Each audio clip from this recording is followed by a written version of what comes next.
Isang anyo ng pang-iinsulto kung ituturing ang ginawang pag-iimbita ng kasalukuyang administrasyon kay dating Pangulong Rodrigo Duterte. Sa eksklusibong panayam kay Professor Malu Tequia sa SMNI Radio, sinabi niyang alam naman daw ni Pangulong Ferdinand Marcos Jr. kung nasaan ang dating Pangulo, kaya't hindi na dapat ito padalhan ng imbitasyon.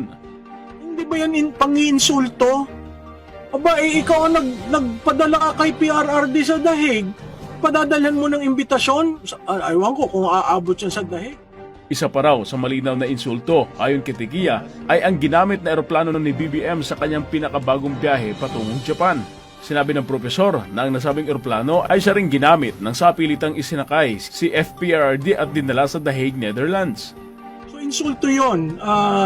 Alam mo, isisingit ko na rin, no? Insulto rin na pumunta ka sa Japan, ginamit mo yung parehong eroplanong pinagamit mo para dalhin si Presidente Duterte.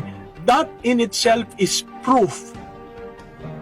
'Di ba? Na alam mo lahat itong nangyari at yan eroplano na ginagamit ninyo. Ngayong Hulyo 28 ay nakatakdang magsalita si Pangulong Bongbong Marcos sa sambayanan sa kanyang ika-4 na State of the Nation Address o SONA. At nang tanungin si Tequia kung ano ang inaasahan niya sa SONA ng Pangulo, ito ang kanyang naging sagot. Well, napakahirap tingnan kung ano yung magiging laman dahil 3 years kang walang linalaman, no?